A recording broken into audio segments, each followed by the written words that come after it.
Hello everyone, कैसे हैं आप सब लोग। आई होप आप लोग अपने घरों पे सेफ होंगे। आज हम बात करेंगे अगस्त महीने के इंपॉर्टेंट करंट अफेयर्स के बारे में। जो लोग भी इस चैनल पे नए हैं आप चैनल को सब्सक्राइब कर सकते हैं। अगर आप इनमें से किसी भी एग्जाम की तैयारी कर रहे हैं, फिर वो IBACIO हो, SSC हो, JNK के एग्जाम्स हो जिसमें JKSSB है, JNK हाई कोर्ट, या फिर हम बात करें जो रेलवेज के एग्जाम होते हैं, उन सभी के लिए अब क्या होता है, बच्चे जब तैयारी शुरू करते हैं तो महीने के 500-600 करंट अफेयर बन जाते हैं। लेकिन एग्जाम पॉइंट ऑफ व्यू से जो क्वेश्चन इन एग्जाम्स में पूछा जाता है, बेस्ट 60-70 क्वेश्चन हम लोग पूरे महीने के निकालते हैं।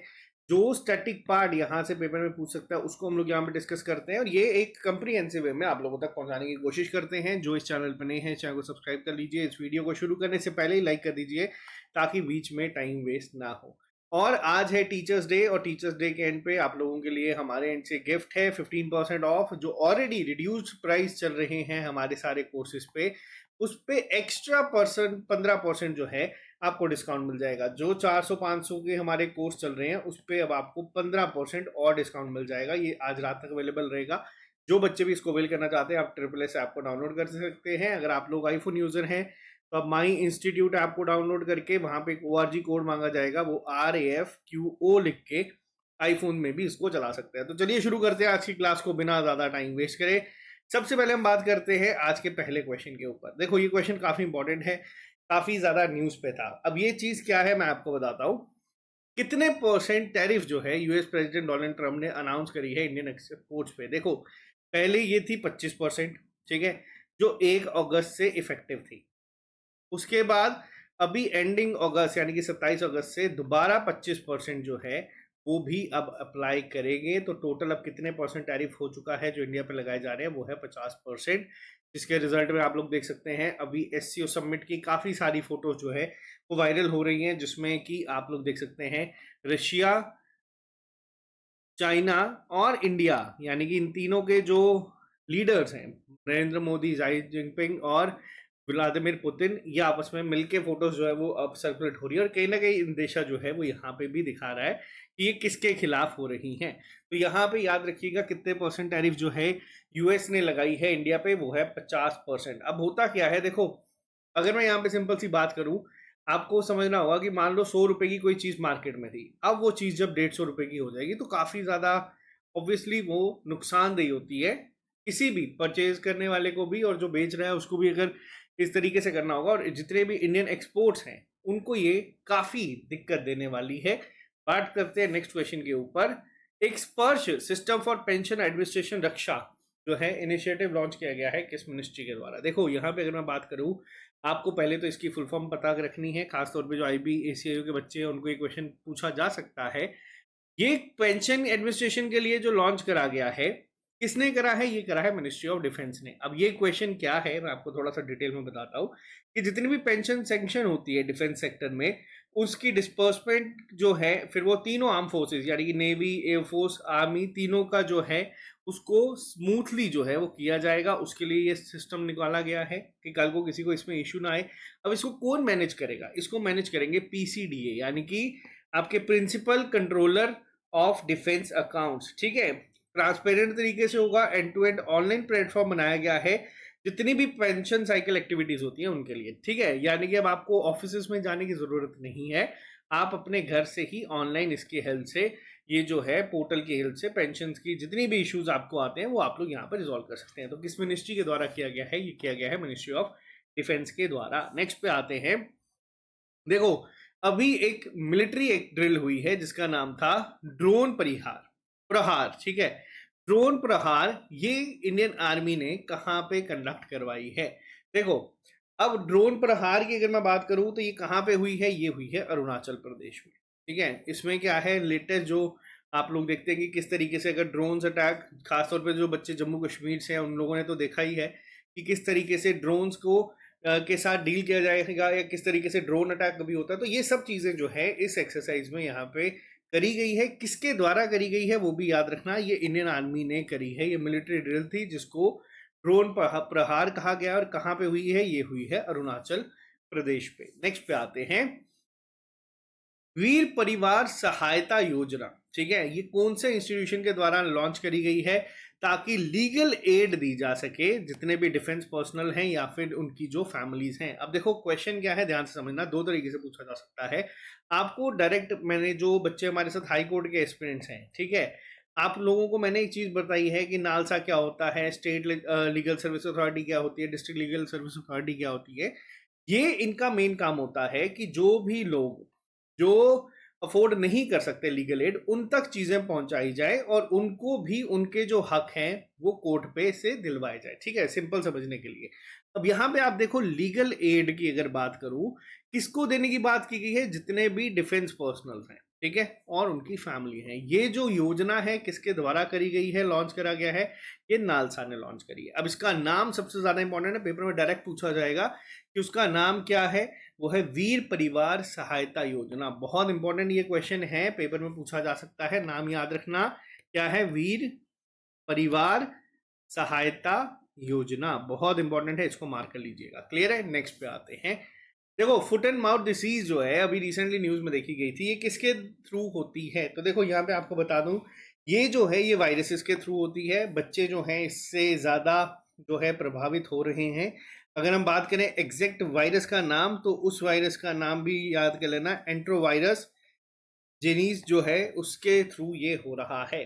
ज्यादातर इसका टारगेट कौन बन रहे हैं, जो इन्फेंट्स हैं या फिर जो हमारे यंग चिल्ड्रंस हैं, उनको यहाँ पे इससे काफी ज्यादा प्रॉब्लम देखने को मिल रही है। नाम याद रखना, foot and mouth disease, FMD, जो अभी काफी ज्यादा केसेस के देखने को मिल रहे थे। नेक्स्ट पे आते हैं गावरी फेस्टिवल। ठीक है, अब गावरी फेस्टिवल कहाँ पे मनाया जाता है या कौन सी ऐसी कम्युनिटी है जो इसको मनाती है। देखो दो तरीके से क्वेश्चन बनता है पेपर में। पहली चीज आपसे पूछी जा सकती है कि कहाँ पे मनाया जाता है। गावरी फेस्टिवल जो है वो राजस्थान में मनाया जाता है। पेपर में एक क्वेश्चन आपको ये जो फेस्टिवल्स होते हैं ना वो वहां से देखने को मिलता ही मिलता है, तो इसको ध्यान रखना। इसी के लास्ट में मैं आपको इस साल जो 2025 में जितने भी फेस्टिवल्स हुए हैं ना वो एक बार बता दूंगा कि कहाँ कहाँ पे कंडक्ट हुए थे। अब देखो गावरी फेस्टिवल की बात करूं तो ये स्पेसिफिकली कौन सी कम्युनिटी जो है वो बनाती है, तो ये मनाया जाता है बिहल कम्युनिटी के द्वारा। क्लियर है, बहल कम्युनिटी जो है राजस्थान की वो इसको बनाती है। रक्षाबंधन के बाद ये मनाया जाता है। राजस्थान का मेवाड़ इलाका है वहां पे इसको सेलिब्रेट किया जाता है। आपको ये याद रखना है कि कौन सी कम्युनिटी के द्वारा ये मनाया जाता है। क्लियर है, और अगर यहाँ पे पूछा जाएगा कि किसकी पूजा होती है, तो माता पार्वती जिसे गौरी माता भी कहा जाता है और उन्हीं के नाम पे गावरी फेस्टिवल जो है वो रखा गया है, उनकी पूजा होती है। अब देखो यहाँ पे कुछ फेस्टिवल्स मैं आपको बताऊंगा जो एग्जाम में भी पूछे गए हैं और आपको पता भी होना चाहिए। सबसे पहले अगर मैं बात करूं अम्बुबाची फेस्टिवल, ठीक है, ठीक है, ये कहाँ पे मनाया जाता है, अम्बुबुची मनाया जाता है असम में। ये अभी एग्जाम में पूछे गए हैं, इसको याद रखना। छठ पूजा आपका एक फेमस फेस्टिवल है, कहाँ पे होता है, बिहार में। ठीक है, इसके अलावा अगर मैं बात करूं सुरु समर फेस्टिवल, इनको नोट कर लेना आप लोग, ये सारे अभी एग्जाम्स में पूछे गए थे। ये लद्दाख में मनाया जाता है।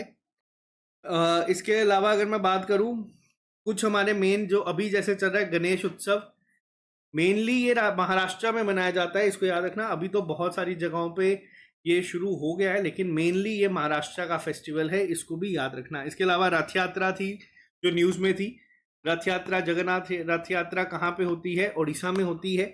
ठीक है, तो ये कुछ बेसिक हैं जिनको आपको पता होना चाहिए। बोनालू फेस्टिवल मनाया गया है। बोनालू फेस्टिवल कहाँ पे था, बोनालू फेस्टिवल था तेलंगाना में। लास्ट मंथ मैंने आपको कवर करवाया था ये। ठीक है, हॉर्नबिल फेस्टिवल नागालैंड में। तो कुछ इस तरीके के इंपॉर्टेंट फेस्टिवल्स हैं जो इस सारे साल में मनाए जाते हैं और ये सभी अभी रिसेंटली एग्जाम में पूछे गए थे। नेक्स्ट पे आते हैं। थोड़ा सा अगर मैं आपको बता दूं, गावरी जो है ये 40 डे का रिचुअल होता है जो हर साल रक्षाबंधन के बाद बिहल कम्युनिटी मनाती है राजस्थान में। गोरखिया माता या आपकी गौरी माता जो है उनको डेडिकेटेड ये फेस्टिवल होता है। नेक्स्ट पे आते हैं। अभी आईएमएफ ने इंक्रीज करी है इंडिया की जीडीपी प्रेडिक्शन। कहा है कि जो हमारी जीडीपी है वो कितने परसेंट से ग्रो करेगी। अब देखो ये क्वेश्चन अब यहाँ पे इंपॉर्टेंट क्यों बन जाता है, क्योंकि अभी रिसेंटली आप लोगों ने देखा था ट्रंप ने एक बयान दिया था जिसमें इंडिया की इकोनॉमी को डेड इकोनॉमी कह दिया है। और वहीं पे दूसरी साइड आईएमएफ जो है वो ये कह रहा है कि इंडिया की जीडीपी 6.4% से ग्रो करेगी, जो कि एक बहुत अच्छा नंबर यहाँ पे आप लोग मान सकते हैं। मैंने अभी थोड़े दिन पहले आपको डिटेल में लेक्चर दिए थे G20 पे, G7 पे, ब्रिक्स पे। ठीक है, इनको आप लोग एक बार डिटेल में पढ़ना, आपको जो सारा इशू चल रहा है वो सब क्लियर हो जाएगा। और ये एक अच्छा नंबर है और पेपर में आने के चांसेस इसलिए बढ़ जाते हैं क्योंकि ट्रम्प के द्वारा कुछ स्टेटमेंट्स ऐसी आई हैं जिसमें आप लोग टैरिफ भी देख सकते हैं, तो ये क्वेश्चन कहीं ना कहीं आपसे पूछे जा सकते हैं। ठीक है, तो कितनी ग्रोथ कही है, कितने परसेंट पे चलेगी जीडीपी की, तो वो कही गई है 6.4% पे, जो कि काफी अच्छा नंबर है। नेक्स्ट पे आते हैं, नेशनल एजुकेशन पॉलिसी के 5 साल जो हैं वो पूरे हो चुके हैं। पेपर में कई बार आप लोगों ने देखा था, आपसे क्वेश्चन पूछा गया था जीएसटी कब मनाया जाता है। जीएसटी डे देखो 1 जुलाई को मनाया जाता है। और पेपर में अभी एक क्वेश्चन पूछा गया था कि जीएसटी लॉन्च कब हुआ था। अब जीएसटी अब न्यूज में है क्योंकि 2 स्लैब्स को हटा दिया गया है। अब जो स्लैब्स हैं वो है 5% की, 18% की, और एक और ऐप जो स्लैब है वो ऐड करी गई है 40% की, जिसको हम लोग सेन या फिर लग्जरी स्लैब भी कह रहे हैं। ठीक है, यहाँ पे ये चीज याद रखना, होमवर्क है आपको बताना जीएसटी इंप्लीमेंट कब हुआ था। और वैसे ही आपको बता दूं, नेशनल एजुकेशन पॉलिसी जो है, जो अपने 5 साल पूरे कर चुकी है, ये किस दिन इंप्लीमेंट करी गई थी, तो ये जुलाई 29 2020 को करी गई थी। तो ये याद रखना, कई बार पेपर में क्वेश्चन इस तरीके से भी पूछे जाते हैं। क्या चीज थी जिसको इंप्लीमेंट करा गया था, एक नया स्ट्रक्चर जो था 5+3+3+4 का, उसको इंप्लीमेंट करने की बात की गई थी इसमें, तो ये आपको याद रखना है। नेक्स्ट पे आते हैं, ध्यान भारतम mission to digitise ancient manuscripts किसने लॉन्च करा है। देखो, 2 तरीके से क्वेश्चन बनेगा, मैं आपको बता देता हूँ। पेपर में ये क्वेश्चन नहीं आएगा कि किसने लॉन्च करा है, नरेंद्र मोदी ने लॉन्च करा है, लेकिन आपसे ये पूछा जा सकता है कि कौन सा ऐसा मिशन है जिसको हम लोगों ने लॉन्च करा है, ताकि जो हमारी एंशियंट मैन्यूस्क्रिप्ट्स है, कितनी मैन्यूस्क्रिप्ट्स होंगी, तकरीबन 1 करोड़ से ज़्यादा। ठीक है, जो एंशियंट मैन्यूस्क्रिप्ट्स हैं उनको डिजिटाइज वे में जो है संभालने के लिए कोशिश की जाएगी इसके साथ, ताकि उनको कंजर्व करा जा सके। तकरीबन 1 करोड़ से ज़्यादा मैन्यूस्क्रिप्ट जो है उसके ऊपर बात की गई है, और उसका नाम क्या रखा है, उसका नाम रखा है ज्ञान भारतम मिशन। बहुत इंपॉर्टेंट है। ठीक है, पहले इसका बजट था सिर्फ 3.5 करोड़ रुपए का, जिसको अब बढ़ा दिया गया है और 60 करोड़ इसका बजट कर दिया गया है। ठीक है, ये किसके अंडर में आता है, अब आपको ये भी बताना चाहिए। तो ये आता है हमारा नेशनल मैन्यूस्क्रिप्ट मिशन के अंडर। तो आप लोग सोचेंगे सर ये कब लॉन्च हुआ है, तो देखो ये 2003 से चलता आ रहा है। ठीक है, उसी के तहत अब कोशिश की जाएगी कि ज्ञान भारतम मिशन एक लॉन्च करा गया है, जिसमें कि जितने भी एंशियंट मैन्यूस्क्रिप्ट्स हैं उनको डिजिटाइज करा जाए। ठीक है, डिजिटल फॉर्म में उनको संभाला जाए। नेक्स्ट पे आते हैं, हिंदी बेस्ड, हिंदी मीडियम पहला एमबीबीएस कॉलेज जो है वो कहाँ पे बनेगा। ठीक है, अब ये याद रखना, ये बनेगा जबलपुर में। जबलपुर कहाँ पे है, जबलपुर है आपका मध्य प्रदेश में। ठीक है, और अगर मैं बात करूँ यहाँ पे थोड़ा सा और डिटेल में, तो ये अभी शुरुआत नहीं होगी, कहा गया है कि ये बनेगा, पहला एकेडमिक सेशन इसका 2027-28 में शुरू करने की बात की गई है। और इसी के साथ साथ यहाँ पे सिर्फ स्टार्टिंग में 50 स्टूडेंट्स ही होंगे। ठीक है, इनको सारी जो तैयारी है, उसके बाद ट्रेनिंग है, सब चीज़ें जो है वो हिंदी में करवाई जाएगी। और ये पहला होगा जो कि हिंदी मीडियम बनेगा एमबीबीएस कॉलेज इंडिया का। क्लियर है। नेक्स्ट पे आते हैं, अभी रिसेंटली रमोना पेरिरा जो है, इन्होंने रिकॉर्ड बनाया है लगातार 170 घंटे डांस करने का। पेपर में आप लोगों ने देखा होगा, वहां पे लिखा हुआ है पॉपुलर पर्सनालिटीज, कई बार लिखा होता है, कई बार आप लोगों से पर्सन इन न्यूज करके टॉपिक दिया जाता है, पीपल इन न्यूज करके, तो यहाँ पे इस तरीके से क्वेश्चन बन जाते हैं। अब यहाँ पे जो रमोना पेरेरा है, इन्होंने कौन सी क्लासिकल डांस फॉर्म जो है उसको परफॉर्म करा था यहाँ पे, तो याद रखना, इन्होंने भरतनाट्यम 170 घंटे लगातार जो है वो परफॉर्म करा था, और इन्होंने वर्ल्ड रिकॉर्ड बनाया है। ठीक है, अब इसके अलावा भरतनाट्यम कहाँ से है, पेपर में डायरेक्ट स्टैटिक क्वेश्चन बनता है, तमिलनाडु से है। ठीक है, कथक कहाँ से है, कथक की अगर मैं बात करूं तो वो है यूपी से।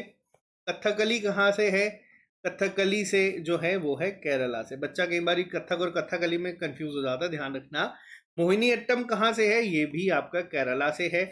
ओडिसी आप लोग नाम से जान सकते हैं कि ये उड़ीसा से है। सत्रिया कहाँ से है, तो ये है असम से। ठीक है, इसके अलावा आपको पता होना चाहिए कुचिपुड़ी भी हमारा क्लासिकल डांस है, कहाँ से है, आंध्र प्रदेश से है।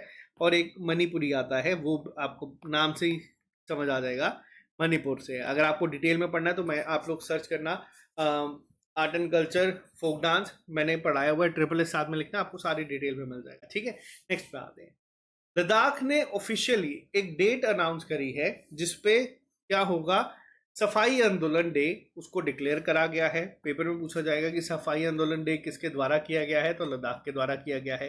किसके कंजर्वेशन के लिए करा है, तो इंदस रिवर की कंजर्वेशन के लिए करा है, ताकि इसकी सफाई की जाएगी। किस डेट को किया गया है, तो 12 अगस्त। अब से हर साल इन्होंने ये रखा है, और नाम याद रखना, सफाई आंदोलन डे इंदस रिवर के लेके। अब देखो ये जितनी भी रिवर है ना जो हमारी इंदस वाटर ट्रीटी में आती थी, इनके रिलेटेड सारे के सारे क्वेश्चन जो है ना अब इंपॉर्टेंट हो चुके हैं। क्यों? क्योंकि आप लोगों ने देखा है जिस हिसाब से अभी ये ट्रीटी के बाद बाढ़ वगैरह आई है, तो ये सब चीजें ना बहुत इंपॉर्टेंट है। कोई भी क्वेश्चन स्टैटिक फॉर्म में या करंट अफेयर की फॉर्म में एग्जामिनर पूछ सकता है। नेक्स्ट पे चलते हैं। कौन सी कंट्री ऐसी है जो होस्ट करेगी एआई इम्पैक्ट समिट 2026 को? देखो, एआई इम्पैक्ट समिट की अगर मैं बात करूं तो इसको इस बार होस्ट करेगी इंडिया, ठीक है। बहुत बेसिक है, क्योंकि कभी भी इस तरीके से क्वेश्चन दिखते हैं ना तो वो तभी न्यूज में आते हैं क्योंकि जब उसको इंडिया होस्ट करती है। नेक्स्ट पे बात करते हैं। रिसेंटली कौन है जिन्होंने नेशनल फिल्म अवार्ड जीते हैं? 71st फिल्म अवार्ड जो हुए हैं, बेस्ट एक्टर का अवार्ड अगर बात की जाए तो वो शाहरुख खान और विक्रांत मैसी दोनों ने जीते हैं, यानी कि आंसर होगा both A and B. Shahrukh Khan को मिला है मूवी जवान के लिए, और मैं अगर बात करूं विक्रांत मैसी की तो उनको मिला है 12th फेल के लिए। 12th फेल जो है वही बेस्ट मूवी का अवार्ड भी लेके गई है। और अगर मैं साथ में आपको बताऊं कि बेस्ट एक्ट्रेस किसको मिला है, तो बेस्ट एक्ट्रेस मिला है रानी मुखर्जी, ठीक है। कौन सी मूवी के लिए मिला है? जो इनकी मूवी थी मिसेस चैटर्जी वर्सेस नॉर्वे, उसके लिए इन्हें यहाँ पे सम्मानित किया गया। तो आपको ये सारे पता होने चाहिए, पेपर में पूछे जाते हैं, इंपॉर्टेंट अवार्ड्स है, डायरेक्ट पेपर में क्वेश्चन बनता है। You न्यो saw recently prime minister बने हैं कौन सी कंट्री के? तो देखो ये हैं म्यांमार के, ठीक है। म्यांमार के जो है ने प्राइम मिनिस्टर बने हैं जिनका नाम है यू न्यो सॉ, याद रखिएगा। म्यांमार से ही जो है बहुत सारी पहले न्यूज़ में ये चीज़ें आ रही थी, अभी काफ़ी दिनों से थोड़ा सा शांत है, बट ये आपको पता होना चाहिए। इंपॉर्टेंट अपॉइंटमेंट्स, इंटरनेशनल अपॉइंटमेंट्स में ये क्वेश्चन पेपर में बनता है, ठीक है। नेक्स्ट पे आते हैं। अष्टमुडी लेक रिसेंटली न्यूज़ में थी। अब देखो अष्टमुडी लेक न्यूज़ में क्यों थी, तो आपको बताता हूँ पहले। ये अष्टमुडी लेक केरला की सेकेंड लार्जेस्ट लेक है, ठीक है। पेपर में ऑलरेडी ये क्वेश्चन बना हुआ है। अगर आपसे पूछा जाएगा कि लार्जेस्ट कौन सी है, तो आप बोलेंगे सर वो है हमारी वेयनाड, ठीक है। अब यहाँ पे क्वेश्चन क्या बनता है, पहले इस पर बात करते हैं। देखो कर्नाटका हाई कोर्ट ने जो है ऑर्डर दिया है स्टेट गवर्नमेंट को कि एक डेडिकेटेड वेटलैंड मैनेजमेंट टीम बनाई जाए और जो काम करेगी इसके कंजर्वेशन के ऊपर। तो ठीक है, तो ये कहाँ पे है? केरला में है। अब ये डायरेक्ट रिवर एंड लेक्स में क्वेश्चन बनता है कि अष्टमुडी लेक कहाँ पे। आपसे न्यूज़ नहीं पूछी जाएगी, आपसे सीधा पूछा जाएगा कि है कहाँ पे, स्टैटिक फॉर्म में आता है, ठीक है। तो ये याद रखना, ये पेपर में आपसे पूछा जाता है। और वेम्बनाड लेक जो है वो लार्जेस्ट है और ये सेकेंड लार्जेस्ट लेक है आपकी केरला की। क्लियर है? नेक्स्ट पे आते हैं। रतादिया दी डेरी, ठीक है। ये फर्स्ट इंदस वैली सेटलमेंट जो है अभी रिसेंटली डिस्कवर हुई है कहाँ पे? तो देखो मैं आपको बता दूं, ये हुई है राजस्थान में, हरप्पन साइट है ये, ठीक है। अब आपको थोड़ा पॉइंट यहाँ पे याद रखने हैं क्योंकि आईबीएससी जैसे एग्जाम्स में थोड़ा डिटेल में ज़्यादा पूछते हैं, तो आपको पता होना चाहिए कहाँ पे हुई है। राजस्थान में हुई है। किसके द्वारा डिस्कवर करी गई है? तो ये डिस्कवर करी गई है दिलीप कुमार सैनी के द्वारा, ठीक है। दिलीप कुमार सैनी जो है इन्होंने इसको डिस्कवर करा है। राजस्थान में भी एग्जैक्ट कहाँ पे है? जैसलमेर के पास आपको ये देखने को मिल जाएगी। नाम याद रख लेना क्या है, रातादिया री धेरी, ठीक है, ये इस जगह का नाम है। तो ये आपको पता होना चाहिए। राजस्थान में ये जो है ये मिली है, हरप्पन साइट है, ठीक है। काफी इंपॉर्टेंट ये क्वेश्चन बन जाता है। नेक्स्ट पे आते हैं। टाइफून को में रिसेंटली हिट करा है किस कंट्री को? तो देखो कोमे की अगर मैं बात करूं तो चाइना में हुआ है ये लैंडफॉल, ठीक है। फिलीपींस से शुरू हुआ था, चाइना में जाके गिरा है। और अगर मैं बात करूं कि इसका नाम किसने दिया था कोमे, तो अब आप बोलेंगे चाइना या फिलीपींस, तो देखो ऐसा नहीं है। इसका जो नाम है वो वियतनाम ने इसको दिया, ठीक है। कई बार टाइफून्स पे क्वेश्चन ये भी बन जाते हैं कि इसका नाम किसके द्वारा दिया गया था। तो कोमे का नाम जो है वियतनाम ने दिया था। कहाँ पे रिसेंटली हिट करा है? तो ये चाइना में रिसेंटली हिट करा है। नेक्स्ट पे आते हैं। अभी एक नया रेयर ब्लड ग्रुप जो है वो मिला है इंडिया में, जिसका नाम क्या रखा गया है? तो देखो यहाँ पे अगर मैं आपसे बात करूं तो इसका नाम क्या रखा गया है, वो है CRIB। अब ये CRIB है क्या? देखो सबसे पहली चीज अगर मैं आपको यहाँ पे बताऊं तो ये जो CR है ये है आपका क्रोमर, I जो है वो है आपका इंडिया, और ये जो बी है ये है बेंगलोर। अब आप बोलोगे सर ये इंडिया और बेंगलोर क्या? ठीक है, इंडिया का नाम आ गया क्योंकि इंडिया में मिला। देखो बेंगलोर का इसलिए है क्योंकि बेंगलोर की एक वुमेन है जिसको ये ब्लड ग्रुप जो है वो आइडेंटिफाई हुआ है, तो इसीलिए इसकी पहचान जो है वो इस नाम से की जा रही है, CRIB। याद रखना, पेपर में दो तरीके से पूछा जा सकता है। आपसे पूछा जा सकता है कि ये जो नया ब्लड ग्रुप मिला है CRIB, ये कहाँ पे मिला है इंडिया, ठीक है? तो ये कहाँ मिला है? ये बेंगलोर में मिला है, और इसको आइडेंटिफाई करने के लिए बी जो है यहाँ पे बेंगलोर नाम में ही इसको आपको मिल जाएगा, ठीक है? नेक्स्ट पे आते हैं। अभी इंडिया का पहला AI पावर्ड आंगनवाड़ी जो है वो लॉन्च हुआ है किस स्टेट में? देखो आज की डेट की अगर मैं बात करूं, पिछले एक साल से AI के ऊपर क्वेश्चंस आपको देखने को मिलेंगे, जो भी जैसे मैंने आपको बताया AI submit, AI powered anganwadi, ये सब ना एक ट्रेंड चलता है जिसपे कि एग्जामिनर भी क्वेश्चन पूछता है। अब पहला AI पावर्ड आंगनवाड़ी जो है वो कहाँ पे खुला है? ठीक है, ये खुला है महाराष्ट्र में। महाराष्ट्र में कहाँ पे? वडम्बना एक जगह है, वहां पे खुला है। वडम्बना विलेज है, कहाँ पे है ये नागपुर में है, ठीक है? तो अगर कल को ज्यादा डिटेल में पूछा जाएगा तो तब भी याद रख लेना कि कहाँ पे ये ओपन हुआ है। नेक्स्ट पे आते हैं। कौन सी स्टेट यूटी ऐसी है जो ऑर्गेनाइज करने वाली है first ever BIMSTEC traditional music festival? ठीक है, अब यहाँ पे बिम्स्टेक क्या है तो इसकी फुल फॉर्म भी आपको पता होनी चाहिए। बिम्स्टेक की अगर बात करूं तो ये है Bay of Bengal initiative for multi sectoral technical and economic cooperation. ठीक है, ठीक है। कब बना? 1997 का बना हुआ है। सार्क की रिप्लेसमेंट के तौर पे इसको बनाया गया था। लेकिन फिलहाल जो क्वेश्चन पे आते हैं तो ये कौन जो है इसको होस्ट करेगा, तो वो करेगा आपका न्यू दिल्ली। ठीक है, याद रखना, बस इतना आपको पता होना चाहिए क्योंकि न्यूज में था कि कहाँ पे फोक जो म्यूजिक ट्रेडिशनल म्यूजिक फेस्टिवल होने वाला है ये कहाँ पे होगा, ये होगा न्यू दिल्ली में। यहाँ पे ना आपको चाइना दिखेगा, ना ही आपको यहाँ पे दिखेगा पाकिस्तान। ठीक है, पाकिस्तान की वजह से सार्क जो है वो कहीं ना कहीं काम नहीं कर पा रहा था इफेक्टिवली, जिसके रिप्लेसमेंट के तौर पे बिम्स्टेक जो है वो बनाया गया था। ठीक है, नेक्स्ट पे आते हैं। Make in India green hydrogen plant की पहली जो है कहाँ पे ये जो है इंडिया ने कमीशन करा है पहला make in India green hydrogen plant in the port sector. अब यहाँ पे वर्ड का भी ध्यान देना, कहाँ पे हुआ है? ये है कांडला। कांडला पोर्ट का नाम चेंज हो गया है, अब इसको क्या कहा जाता है? दीन दयाल पोर्ट। ठीक है, ये कहाँ पे है? ये है गुजरात में। ठीक है, तो ये कहाँ पे बना है पहला make in India green hydrogen plant in port sector? तो ये बना है कांडला पोर्ट में, यानी कि दीनदयाल पोर्ट में, जो कि गुजरात में है। नेक्स्ट पे आते हैं। Hope station. ठीक है, अब सबसे पहली चीज पेपर में डायरेक्ट पूछा जा सकता है कि होप स्टैंड्स फॉर व्हाट? तो होप है आपका Himalayan outpost for planetary exploration. तो ये कहाँ पे ओपन हुआ है रिसेंटली? तो ये हुआ है आपका लद्दाख में। ठीक है, लद्दाख में इसको करा गया है। बहुत इंपॉर्टेंट है, इसको ध्यान से याद रखना। लद्दाख के जो LG हैं वो अभी रिसेंटली चेंज हुए हैं। क्या नाम है? कविंदर गुप्ता, जम्मू कश्मीर के डेप्यूटी CM थे, उन्हें बनाया गया। और चीफ सेक्रेटरी जो हैं उनका नाम क्या है? वो है डॉक्टर पवन कोतवाल। पहले चीफ सेक्रेटरी वहां पे नहीं थे, अभी रिसेंटली ही पहले हैं ये। ठीक है, ये भी याद रख लेना है, पहले चीफ सेक्रेटरी थे जो वहां पे अपॉइंट किए। दोनों जम्मू से हैं, जम्मू कश्मीर से, और ये दोनों अब लद्दाख में हैं। कविंदर गुप्ता जो है रिसेंट LG बने हैं, याद रखिएगा। नेक्स्ट पे आते हैं। नेक्स्ट क्वेश्चन बहुत इंपॉर्टेंट है। अब ये इंपॉर्टेंट क्यों है? क्योंकि बच्चों को एग्जाम में कंफ्यूज करेगा। अपना घर एक इनिशिएटिव लॉन्च किया गया है, कौन सी मिनिस्ट्री के द्वारा? अब बच्चा यहाँ पे देखेगा कि सर अपना घर है, हाउसिंग अर्बन डेवलपमेंट हो सकता है, रूरल डेवलपमेंट हो सकता है। ऑप्शन के अप्रोच से जाएगा तब भी गलत करेगा अगर उसको इसका नहीं पता तो। देखो अपना घर इनिशिएटिव जो है वो ministry of petroleum and natural gas ने लिया है। अब ये लिया क्यों गया है, थोड़ा सा इसके बारे में बता देता हूँ।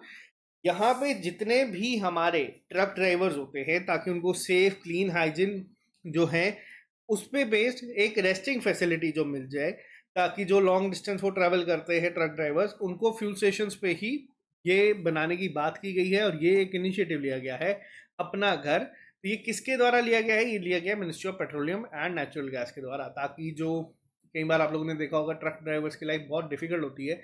आप लोगों ने देखा होगा जहाँ पे रास्ता बंद होता है वहीं पे ट्रक के नीचे चादर डाल के कई बार उनको सोते हुए देखा है। तो ये उन लोगों के लिए बनाया गया है। बहुत इंपॉर्टेंट है क्योंकि एग्जाम में कंफ्यूज कर सकता है। ठीक है, नेक्स्ट पे आते हैं बसोली उत्सव। ठीक है, बसोली महोत्सव या बसोली उत्सव जो है, ये 5 दिन का प्रोग्राम जो है वो शुरू होने वाला है। कब से? 28 सितंबर से, तब तक 2 अक्टूबर तक। कहाँ पे कौन सी डिस्ट्रिक्ट जो है, या जम्मू में कौन सी डिस्ट्रिक्ट, चलिए आप लोगों के लिए स्टेट तो इसका बता दूं, ये जम्मू कश्मीर में होगा। और कौन सी डिस्ट्रिक्ट में इसको मनाया जाएगा, तो ये आपको पता है कठुआ में है बसोली एरिया, जिसको जीआई टैग मिला बसोली पेंटिंग्स को, बसोली पश्मीना को। तो यहाँ पे ये होगा। ठीक है, बसोली वैसे ही बहुत फेमस है जीआई टैग्स के लिए भी। ठीक है, पेंटिंग्स को मिला है, और साथ ही साथ हमारा बसोली पश्मीना को भी जो है जीआई टैग मिला है। ये अभी शुरू होना है, बट ये एग्जाम पॉइंट ऑफ व्यू से काफ़ी इंपॉर्टेंट है। ये 22 सितंबर से 2 अक्टूबर तक चलेगा। ठीक है, यहाँ इसको क्लियर कर देना। नेक्स्ट पे आते हैं, द राइज ऑफ हिटमैन किसने इस किताब को लिखा है और किसके लिए ये किताब लिखी गई है? देखो, द राइज ऑफ हिटमैन जो है, आप लोगों को पता है हिटमैन के नाम से एक ही इंसान फेमस है, वो है रोहित शर्मा, जिनको आप यहाँ देख सकते हैं। लिखा किसके द्वारा गया है? आर कौशिक के द्वारा इस किताब को जो है वो लिखा गया है। काफी इंपॉर्टेंट होगा, ये ध्यान रखिएगा। नेक्स्ट पे आते हैं। देखो, अब ये क्वेश्चन क्यों इंपॉर्टेंट बनता है? मिलिट्री एक्सरसाइजेस हुई है, और यहाँ पे जब आप लोगों को इस तरीके का वर्ड दिखता है ना, तो ये एग्जाम पॉइंट ऑफ व्यू से इंपॉर्टेंट हो जाता है। इंडिया ने रिसेंटली एक नेवल एक्सरसाइज कंडक्ट करवाई है, पहली बार, फर्स्ट टाइम हुई है। कहाँ पे? स्कारबोक शोल उसका नाम है। अब ये कहाँ पे, किस कंट्री के साथ किया गया है, बताओ। देखो, यहाँ पे ये जो हम लोगों ने करी है, ये करी है फिलीपींस के साथ। देखो, चाइना और फिलीपींस के बीच में भी काफ़ी डिस्प्यूट है, तो उसी को ध्यान में रखते हुए ये जो है एक्सरसाइज करवाई गई है। कहाँ पे? साउथ चाइना सी पे। क्लियर है? क्योंकि वो जो रास्ता है उसको चाइना क्लेम करता है कि उन्हीं का है, अपना एंशियंट हिस्ट्री वहाँ पे दिखा देता है, बट फिलीपींस उसको नहीं मानता, जिसकी वजह से इनके बीच में काफ़ी डिस्प्यूट जो है वो चलता है। नेक्स्ट पे आते हैं।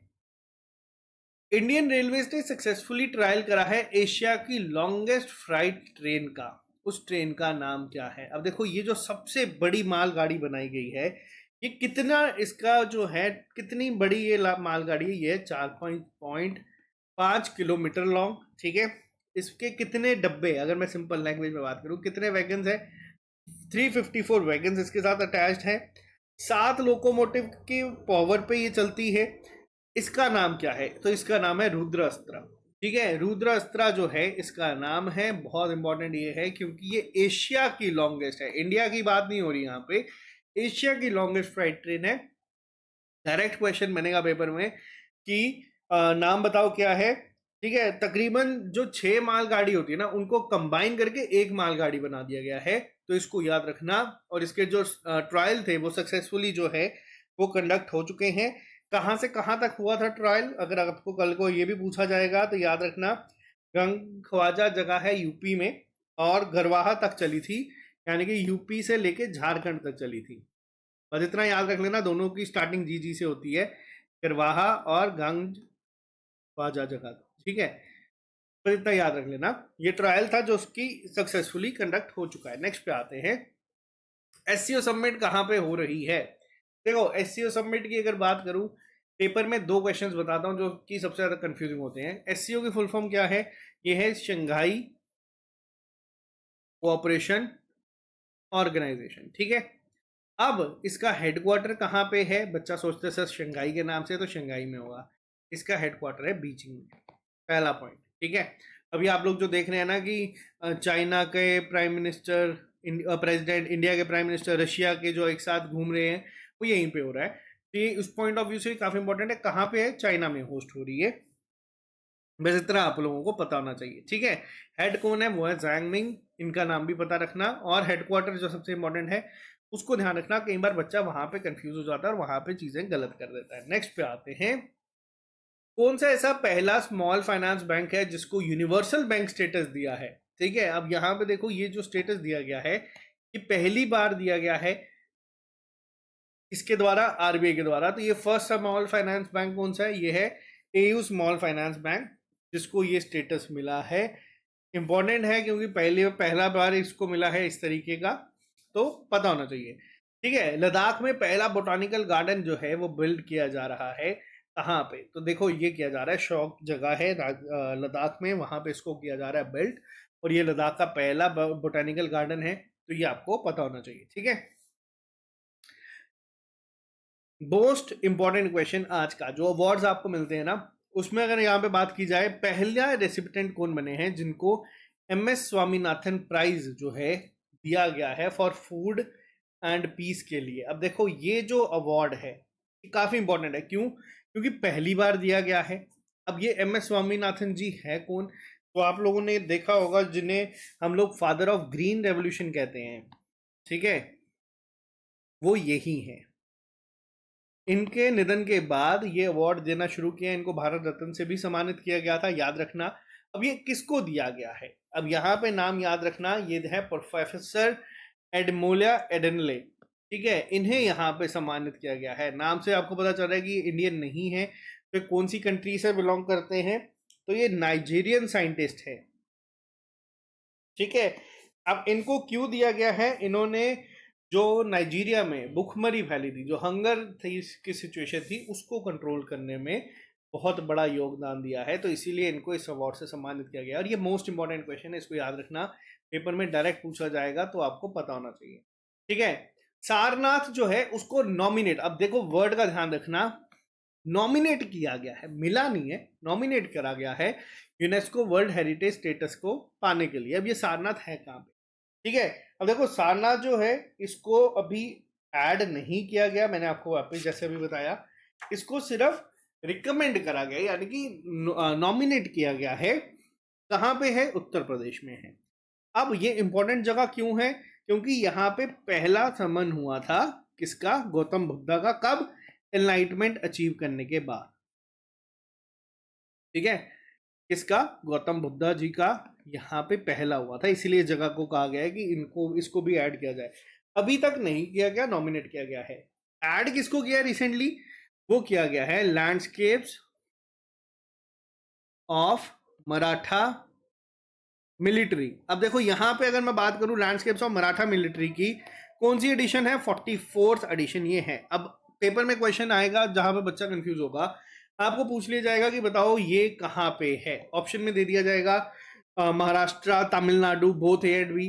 अब बच्चा कंफ्यूज होगा, बच्चा कहेगा महाराष्ट्र, ये मराठा मिलिट्री है, महाराष्ट्र आंसर कर दो। देखो ये जो है टोटल आपके 12 मेजर फोर्ट्स हैं जो इसमें आते हैं, जिसमें कि 11 जो हैं वो महाराष्ट्र में। ठीक है, एक जो है वो तमिलनाडु में, और उसको भी याद रखना, एक 11 से ज्यादा इंपॉर्टेंट हो जाता है, क्योंकि कल को सीधा पेपर में क्वेश्चन बनेगा कि गिंगी फोर्ट जो लैंडस्केप तो मराठा मिलिट्री में आता है, बताओ ये कौन सी स्टेट में है? तो बच्चा बोलेगा महाराष्ट्र, तो यहाँ पे गलती हो जाएगी, ये तमिलनाडु में। क्लियर है? ध्यान रखना, बहुत इंपॉर्टेंट है। नेक्स्ट पे आते हैं, वर्ल्ड ट्राइबल डे ऑब्जर्व किया गया है हर साल, किस डे को ये मनाया जाता है? देखो ये मनाया जाता है 9th ऑफ अगस्त को। अगस्त में कुछ इंपॉर्टेंट डेज आते हैं, मैं एक बार जल्दी से आपको बता देता हूँ। सबसे पहले तो आता है 7 अगस्त को आप लोगों का क्या? Javelin day, national javelin day. अब ये नेशनल जेवलिन डे हम लोग क्यों मनाते हैं? इस दिन नीरज चोपड़ा ने जीता था गोल्ड, ठीक है, ओलंपिक्स में, और इस दिन को हम लोगों ने जेवलिन डे में अनाउंस कर दिया है। 23 अगस्त को हम लोग मनाते हैं क्या? National space day. क्यों? चंद्रयान 3 जो है वो सक्सेसफुली लैंड करा था। अब ये डेट पहले ये बता रहा हूँ जो न्यूज में ज्यादा होते हैं। इसके अलावा 29 को हम लोग मनाते हैं national sports day. Major Dhyanchand जी जो हैं उनका बर्थडे होता है। 6 अगस्त को हम लोग मना देते हैं क्या? Hiroshima day.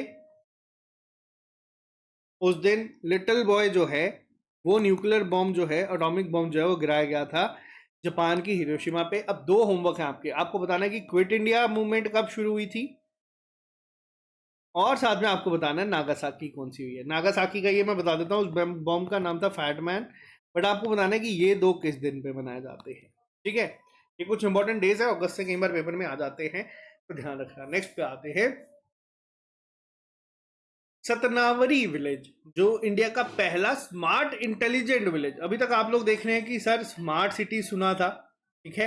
अब ये स्मार्ट इंटेलिजेंट विलेज क्या चीज है, ठीक है। अब स्मार्ट इंटेलिजेंट विलेज की अगर मैं बात करूं, सबसे पहले तो ये संतनारी, इनको देखो, आपको बता दूं, आपको इनके नाम भी याद रखने हैं, ठीक है। ऐसा ना है कि आप सिर्फ महाराष्ट्र याद रखते चलो, आपको पूछा जाएगा कि इंडिया का पहला स्मार्ट इंटेलिजेंट विलेज कौन सा है, तो यहाँ पे याद रखना सतनावरी जो विलेज है वो है। अब ये क्यों है, सबसे पहली चीज मैं आपको बताता हूँ, ये विलेज ऐसा है जिसने बहुत सारे एडवांस तरीके जो हैं अपनाए हैं, स्मार्ट तो है ही है।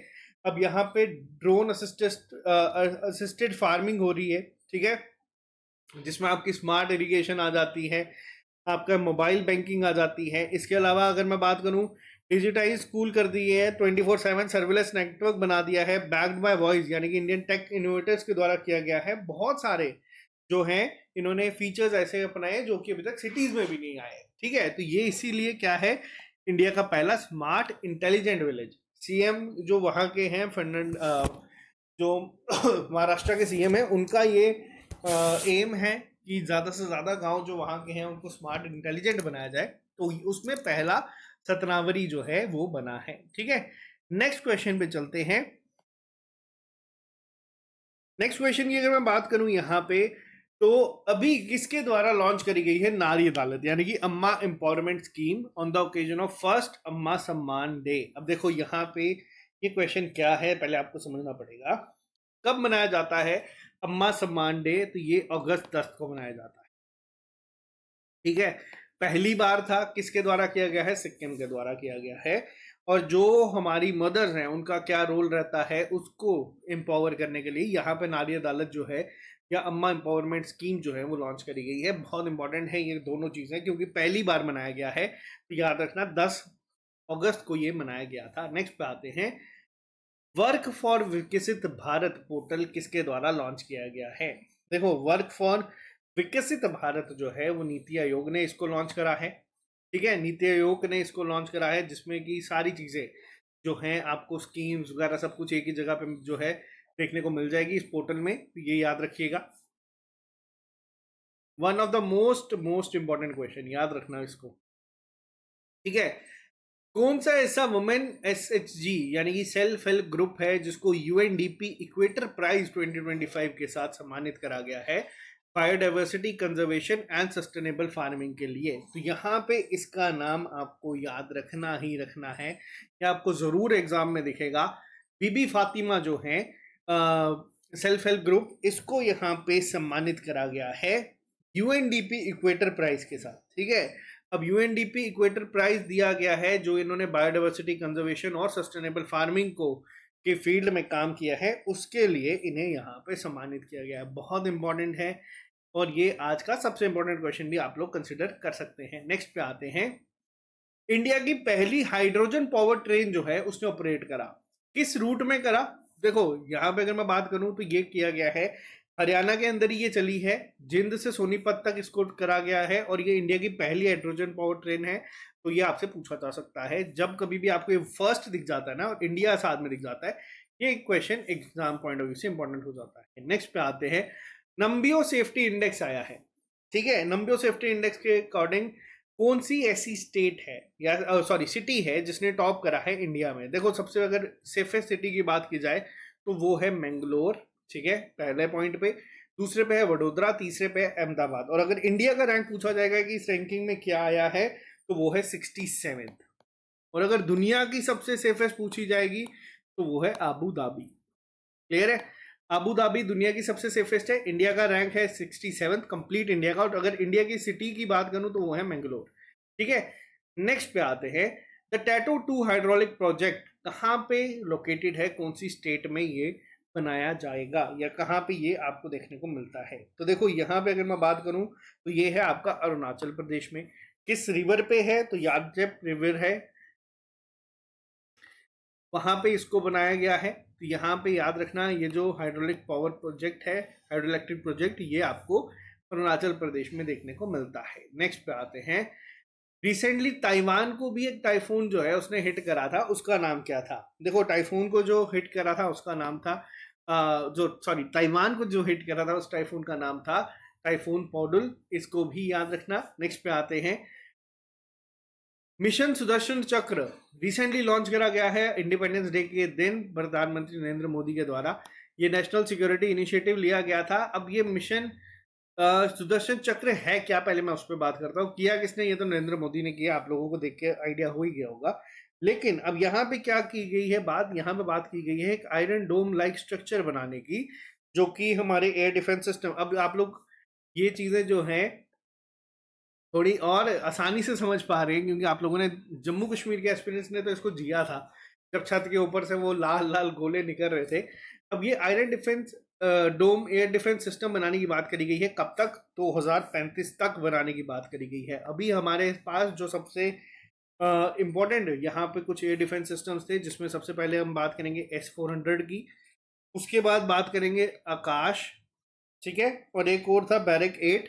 लेकिन 2030 में ही हम लोगों को S-500 जो है वो भी रशिया जो है दे देगा। और ये आप लोग चीज़ें देख सकते हैं, रशिया के साथ डील खत्म करने के लिए जो है यूएसए ने काफ़ी प्रेशर बनाया था इंडिया पे खास तौर पे। लेकिन आप लोगों ने एससीओ समिट पे देखा कि इंडिया का, अगर मैं आपको बता दूं, इस टाइम पे दुनिया में कोई एक कंट्री जिस पे आंखें बंद करके इंडिया भरोसा कर सकता है तो वो सिर्फ और सिर्फ रशिया ही है। और इस चीज़ को ध्यान में रखते हुए नरेंद्र मोदी ने कहा कि 50% टैरिफ को रखेंगे, लेकिन ये जो रिलेशन है इस पे आंच नहीं आने देंगे, जो कि अपने एंड में कहीं ना कहीं सही है, क्योंकि ये हिस्ट्री ऐसी नहीं कि अभी 2014 से शुरू हुई है, ये बहुत पुरानी चलती आ रही है। बांग्लादेश बनने के पीछे भी रशिया का ही योगदान था, वरना यूएसए तो उस टाइम पे भी इंडिया के ऊपर अटैक करने के लिए अपनी न्यूक्लियर सबमरीन्स को भेज चुका था। नेक्स्ट पे आते हैं, कौन सी सिटी ने प्रपोज करा है कि वो तो 2030 की कॉमनवेल्थ गेम्स को कंडक्ट कराएगी? देखो अभी तक अगर मैं बात करूं तो सिर्फ अहमदाबाद जो थी उसने ये कहा था, लेकिन अभी थोड़े दिन पहले नाइजीरिया ने भी अपनी जो बिड है वो इसमें डाल दी है कि वो भी इसको जो है होस्ट करना चाहते हैं। अभी ऑफिशियली डिक्लेयर नहीं हुआ है, लेकिन वर्ड का ध्यान रखना किसने प्रपोज करा है, तो अहमदाबाद इंडिया से है कि वो चाहते हैं कि 2030 के जो कॉमनवेल्थ गेम्स है वो यहाँ पे हो। लेकिन नाइजीरिया ने भी बिड डाल दिया, वो बाद में देखा जाएगा। अब कॉमनवेल्थ गेम्स कब होने हैं? 2026 में होने हैं। कहाँ पे? ग्लासगो में होने हैं। कहाँ पे है ये जगह ग्लासगो? तो ये है स्कॉटलैंड में, ठीक है। और 2027 में भी ये होंगे कहाँ पे? वो होंगे माल्टा में। अब ये कॉमनवेल्थ है क्या, कभी किसी ने सोचा है? देखो जिस जिस कंट्री पे इंग्लैंड ने या यूके ने राज किया है, ठीक है, जहाँ पे भी ब्रिटिशर्स ने राज किया है, उन सबको कॉमनवेल्थ के नाम से जाना जाता है। बस सिंपल तौर पे याद रखना, वो सारी कंट्रीज उसमें पार्टिसिपेट करती हैं और उसे कॉमनवेल्थ गेम भी कहा जाता है। क्लियर है? नेक्स्ट पे बात करते हैं हम लोग, फर्स्ट एवर खेलो इंडिया स्पोर्ट्स हुए। खेलो इंडिया कौन से स्पोर्ट्स हुए? वाटर स्पोर्ट्स हुए। अब यहाँ पे ध्यान रखना, बहुत इंपॉर्टेंट है, मोस्ट इंपॉर्टेंट क्वेश्चन है JNK के एक्सपीरियंस के लिए। खेलो इंडिया वाटर स्पोर्ट्स पहला एडिशन, ठीक है, कहाँ पे हुआ? श्रीनगर में हुआ, ठीक है, श्रीनगर में हुआ। कहाँ पे? डल लेक पे। उसका मैस्कॉट क्या था? उसका मैस्कॉट था हिमालयन किंगफिशर, ठीक है। खेलो इंडिया विंटर गेम्स का कौन होता है? खेलो इंडिया विंटर गेम्स का होता है स्नो लेपर्ड। देखो ये दोनों इंपॉर्टेंट है। स्नो लेपर्ड वाला तो अभी रिसेंटली JKSSB ने पूछा था, और अब ये पूछेगा ही पूछेगा, इस साल अगर एग्जाम हुए तो ये क्वेश्चन बनेगा, ठीक है। अब खेलो इंडिया वाटर स्पोर्ट्स जीता किसने? तो ये जीता है मध्य प्रदेश ने। अब ये भी याद रखना, वाटर स्पोर्ट्स किसने जीता? ये जीता है मध्य प्रदेश, ठीक है। क्लियर है? और एक और चीज याद रखना, खेलो इंडिया वाटर स्पोर्ट्स मैंने आपको बताया, खेलो इंडिया विंटर गेम्स किसने जीती? ये आर्मी ने जीती लगातार दूसरे साल। क्लियर है? नेक्स्ट पे आते, कौन सी ऐसी स्पेस एजेंसी है जिसने एम करा है कि इंस्टॉल करेगा nuclear reactor on the moon by the year 2030? तो देखो ये जो है किसके द्वारा कहा गया है? नासा ने कहा। अब आपके एग्जाम में साइंस एंड टेक है ना, तो इसमें क्वेश्चन बन सकता है कि कौन सी ऐसी एजेंसी है जिसके ने कहा है कि न्यूक्लियर रिएक्टर को 2030 तक मून में इंस्टॉल करने का, तो वो नासा के द्वारा कहा गया है। नेक्स्ट पे आते हैं, एचसीओ का 10th फुल मेंबर कौन बना है? बहुत इंपॉर्टेंट है, एचसीओ समिट के रिलेटेड सारे क्वेश्चंस काफी इंपॉर्टेंट है, जिनके आप मैप यहाँ पे देख रहे हैं, ये सारे पहले 9 कंट्रीज, ठीक है। तो ये पहले सारी 9 कंट्रीज थी। अब 10th फुल मेंबर कौन बना है एचसीओ का? एससीओ का 10th फुल मेंबर रिसेंटली अभी बना है बेलारूस। ठीक है, एससीओ की अगर मैं बात करूं तो 15 जून 2001 को बना था, और इसका जो हेडक्वार्टर है वो कहाँ पे है, बीजिंग में आपको देखने को मिलेगा। ठीक है, नेक्स्ट पे आते हैं। अभी एआई पावर टूल लॉन्च करा गया है government to generate structure minutes of gram sabha meetings. ठीक है, अब देखो ये जो मीटिंग्स के जो मिनट्स होते हैं वो क्या होता है। देखो अभी आप लोगों को बात करूं समझाने के लिए, जेकेएसएसबी या फिर गवर्नमेंट की कोई भी अगर मीटिंग होती है तो हम लोग कहते हैं कि अभी हम ऑफिशियल अपडेट तब देंगे जब स्ट्रक्चर मिनट्स ऑफ मीटिंग बाहर आएगा ना। उसमें क्या होता है, पॉइंट बाय पॉइंट जो जो चीजें डिस्कस करी हैं उसको। अब यहाँ पे ग्राम सभा की मीटिंग्स के लिए इसको लॉन्च करा गया है टू जनरेट स्ट्रक्चर मिनट्स। ठीक है, तो ये क्या नाम रखा गया है इसका। ठीक है, तो इसका नाम रखा गया है सभासार। बहुत इंपॉर्टेंट है, ध्यान रखिएगा। यानी कि जो भी मीटिंग्स होंगी उसको समरी जो होगी उसकी विद इन सेकेंड्स आप लोगों तक पहुंच जाएगी कि ये चीजों को डिस्कस किया गया है। नेक्स्ट पे आते हैं। कौन सा एयरपोर्ट ऐसा है जिसने इंटरनेशनल आर्किटेक्चरल अवार्ड जीता है 2025 का इन ट्रांसपोर्टेशन कैटेगरी। तो ये किसके द्वारा जीता गया है, ये जीता गया है गोपीनाथ बरदोली इंटरनेशनल एयरपोर्ट के द्वारा। कहाँ पे ये एयरपोर्ट है, ये है गुवाहाटी असम में। पेपर में डायरेक्ट क्वेश्चन बनेगा स्टैटिक फॉर्म में कि आपको बताना है कि कौन सी स्टेट में है। ठीक है, ये है आपका असम में। क्लियर है यहाँ पे। नेक्स्ट पे आते हैं। अभी 12वां एडिशन हुआ है स्लाइनेक्स का। Military exercise, sorry naval exercise होती है। एसएल आपका श्रीलंका आ जाता है। ठीक है, आई जो है वो आपका इंडिया है, एन जो है वो आपका नेवल आ जाता है, और ईएक्स जो है वो आपका एक्सरसाइज आ जाता है। कहाँ पे हुई है ये श्रीलंका में हुई है। इंडेक्स मैंने आपको बताया मिलिट्री एक्सरसाइजेस में 3 तरीके से क्वेश्चन बनते हैं। इजी क्वेश्चन बन जाएगा, आपको सीधा पूछेगा कि बताओ स्लाइनेक्स इंडिया किसके साथ करता है। ठीक है, मॉडरेट बनाएगा तो आपको पूछेगा बताओ हुआ कहाँ पे, और डिफिकल्ट बनाना होगा तो वो पूछ लेगा कि बताओ एडिशन कौन सा था। और जो आईबीएससीआईयू का एग्जाम है ना उसमें 1 2 3 तीनों स्टेटमेंट करके क्वेश्चन डाल देगा और आपको बोलेगा बताओ कहाँ पे कौन सी स्टेटमेंट सही है कौन सी गलत है। तो आपको ये भी आईबीएससीआईयू के बच्चों को ये भी याद रखना है कि इसका एडिशन कौन सा था, 12th एडिशन था। नेक्स्ट पे आते हैं। मिस यूनिवर्स इंडिया 2025 का टाइटल किसने जीता है। मिस यूनिवर्स इंडिया 2025 का जो टाइटल जीता है वो जीता है मनिका विश्वकर्मा ने। ठीक है, नेक्स्ट पे आते हैं। कौन सी इनमें से ऐसी एयरपोर्ट है जिसने एआई पावर्ड कॉरिडोर बनाया है फॉर इमिग्रेशन क्लियरेंस और इसको लॉन्च किया है। देखो जब मैं लास्ट टाइम यहाँ पे जब गया था तो ये ट्रायल मोड में चल रहा था। अब इसमें मोड में क्या था, जैसे अगर आप इंडिया से कभी अगर जाएंगे तो आपको देखने को मिलता है कि इमिग्रेशन में लोग जो है वो फिजिकली प्रेजेंट होते हैं, वो आपका चेक करते हैं, फोटो क्लिक करते हैं, सब चीज़ें होती है। यहाँ पे क्या है, यहाँ पे आप लोग जब जाओगे, ठीक है, तो वहां पे आप लोगों को सिर्फ अपना पासपोर्ट जो है खुद रखना है, वो स्कैन कर देगा, उसके बाद सारी डिटेल्स आ जाएगी। और जब वापसी में आप लोग आओगे, ठीक है, आपकी आंखों को भी स्कैन करके वो आपके लिए जो है डोर ओपन कर देगा और वहां पे लिखा आ जाएगा सी यू सून। जैसे मेरे को आ गया था सुमित पूरी, उस तरीके से सारी डिटेल आ जाएगी और आप लोग हैरान परेशान हो जाओगे कि यार इस लेवल पे टेक्नोलॉजी कैसे कोई देश चला रहा है। तो वहां पे याद रखना। अब आपको इतनी कहानी इसलिए सुनाई गई है ताकि आपको याद रहे। AI powered corridor for immigration clearance किसने लॉन्च कर दिया है, दुबई इंटरनेशनल एयरपोर्ट ने इसको लॉन्च कर दिया है। नेक्स्ट पे आते हैं। इंडिया का पहला सोलर पैनल सिस्टम जो लॉन्च हुआ है रेलवे ट्रैक्स पे, ये कहाँ पे हुआ है, तो यहाँ पे याद रखना ये हुआ है वाराणसी में। ठीक है, अब आप लोग यहाँ पे देख सकते हैं कि सोलर पैनल जो है वो यहाँ पे बिछा दिए गए हैं रेलवे ट्रैक के ऊपर। ठीक है, नेक्स्ट पे आते हैं। World competitive competitiveness ranking, important question, most important भी कर सकते हो, इंडेक्स रैंकिंग पे क्वेश्चन बनता है। इंडिया का क्या रैंक रहा है इस पे, तो इंडिया का रैंक रहा है 41, टॉप किया गया है स्विट्जरलैंड के द्वारा। नेक्स्ट पे आते हैं।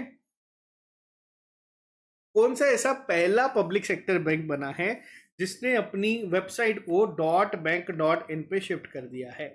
देखो आरबीआई की गाइडलाइंस आई थी कि जितने भी बैंक्स हैं जो ऑपरेट करते हैं .com पे या .in पे, अब वो एक अलग से .बैंक.in डोमेन पे शिफ्ट करेंगे ताकि जो और एनहांस सिक्योरिटी है उसको यहाँ पे किया जा सके। तो कौन सा ऐसा बैंक है जिसने सबसे पहले किया है, तो वो है आपका पंजाब एंड नेशनल बैंक जिसने सबसे पहले इसको कर दिया है। नेक्स्ट पे आते हैं। कौन सा ऐसा आइलैंड नेशन है जिसने इनिशिएट करा है दुनिया का पहला प्लान्ड माइग्रेशन प्रोग्राम? देखो अब ये क्या है, ये एक आइलैंड है जिसका नाम है तुवालू। इन्होंने क्या करा है, इन्होंने अपनी पॉपुलेशन को ऑस्ट्रेलिया की तरफ माइग्रेट करने का और एक प्लान वे में पूरा जो है माइग्रेशन प्रोग्राम जो है वो चल रहा है। रीजन क्या है कि जो सी लेवल बढ़ रहा है वो बहुत ज़्यादा तेज़ी से बढ़ रहा है, जिसकी वजह से इनके पास और कोई ऑप्शन नहीं है शिफ्ट करने के अलावा, और बहुत जल्द कहा जा रहा है कि ये जो पूरा का पूरा आइलैंड है ये पानी में डूब जाएगा। तो ये काफ़ी अलार्मिंग क्लाइमेट चेंज जो है वो हम लोगों ने भी देखा है वापस से। इस साल कौन सी ऐसी चीज़ है जो जम्मू कश्मीर ने नहीं देखी है? मैं डिफेंस की न्यूज़ में भी जम्मू कश्मीर के एग्जांपल दे रहा हूँ, क्लाइमेट चेंज में भी दे रख रहा हूँ। अब जैसे हम लोगों ने भी ऑब्जर्व करा है कि अगस्त महीने में इतनी ज़्यादा बारिश की वजह से जो ऑलमोस्ट फ्लड के रीज़न बने, ये सारी चीज़ें क्लाइमेट चेंज की वजह से ही हो रही हैं।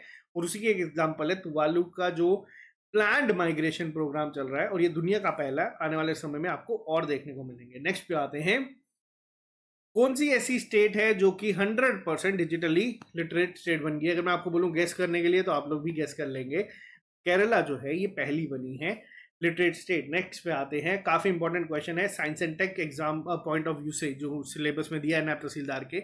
आईबीएम ने और नासा ने मिलके एक एआई मॉडल तैयार किया है जिसका नाम दिया गया है सूर्या। ठीक है, अब ये क्या होगा, ये पहले ही प्रेडिक्ट कर लेगा कि जो स्टॉर्म सोलर स्टॉर्म प्रेडिक्शंस होंगी उसको। तो ये बहुत बड़ा स्टेप लिया गया है और एक बहुत बड़ी अचीवमेंट आप लोग मान सकते हैं। एक बिल्कुल उसका रेप्लिका जो है एआई मॉडल तैयार कर दिया गया है सन का, जिसका नाम रखा गया है सूर्या। ठीक है, ये बहुत इंपॉर्टेंट है, अलग अलग तरीके से पूछा जा सकता है। पहला कि नाम क्या है, दूसरा किन किन ने मिलकर इसको बनाया, तो याद रखिएगा। नेक्स्ट पे आते हैं, UIA unique identification authority of India, जो आपके आधार वगैरह सब ऑपरेट्स करते हैं, जिनके पास सारा डेटा रहता है, इन्होंने सीमलेस आधार बेस्ड कस्टमर वेरिफिकेशन शुरू करी है। किसके साथ मिलके? ये की गई है स्टारलिंक के साथ। ठीक है, नेक्स्ट पे आते हैं, कौन सी इनमें से पैरामिलिट्री फोर्स है इंडिया की जिसने पहला ऑल वुमेन कमांडो यूनिट जो है उसको बनाया है? तो ये बनाया गया है CISF के द्वारा। ठीक है, नेक्स्ट पे आते हैं, अभी रिसेंटली IMF के एग्जीक्यूटिव डायरेक्टर किसको अपॉइंट किया गया है? तो RBI के फॉर्मर गवर्नर थे उर्जित पटेल जी, इनको जो है IMF का एग्जीक्यूटिव डायरेक्टर जो है वो अपॉइंट किया गया है। इंपॉर्टेंट अपॉइंटमेंट्स में काफ़ी आपके एग्जाम पॉइंट ऑफ व्यू से इंपॉर्टेंट बनता है। मत्स्य शक्ति प्रोजेक्ट जो है ये किस सेक्टर से रिलेटेड है? तो मत्स्य याद रखना, ये आपको फिशरी एंड एक्वाकल्चर जो है उससे रिलेटेड ये है। ठीक है, नेक्स्ट पे आते हैं, कौन सी स्टेट ऐसी है जिसने अनाउंस करा है to start no helmet no fuel campaign? तो ये स्टार्ट किया गया था उत्तर प्रदेश के द्वारा। उत्तर प्रदेश ने कहा है कि अगर कोई बिना हेलमेट के आएगा तो उसको पेट्रोल जो है वो नहीं दिया जाएगा। और कौन सी ऐसी स्टेट है जिसने टॉप करी है मेडल टैली इंडियन खेलो इंडिया वाटर स्पोर्ट्स? मैंने आपको पहले बताया, मध्य प्रदेश ने इसको टॉप किया है, जम्मू कश्मीर ने इसको होस्ट किया है। और ये पहला था जिसका जो मैस्कॉट था वो था हिमालयन किंगफिशर। तो ये थे हमारे अगस्त महीने के काफ़ी इंपॉर्टेंट करंट अफेयर्स, जिसमें आपका मैंने उम्मीद करता हूँ कि सारी चीज़ें अपने एंड से तो कवर करने की कोशिश की है, स्टैटिक फॉर्म में भी और करंट अफेयर्स के फॉर्म में भी। अगर आपको लेक्चर वाकई पसंद आया तो इस सेशन को लाइक ज़रूर कर देना, और अगर आपको ये अच्छा लगा है तो इस चैनल को भी सब्सक्राइब कर लेना। और जो भी बच्चे चाहते हैं कि उनको डिस्काउंट मिले तो आपके लिए ये डिस्काउंट आज रात तक अवेलेबल है। आप लोग ऐप पे डाउनलोड कर सकते हैं और वहाँ पे जाके आपको 15% का डिस्काउंट जो है वो मिल जाएगा। तो आज के लिए फिलहाल इतना ही, मिलते हैं आप लोगों को जल्दी नए लेक्चर के साथ। Bye bye, take care, all the very best, see you soon, अलविदा।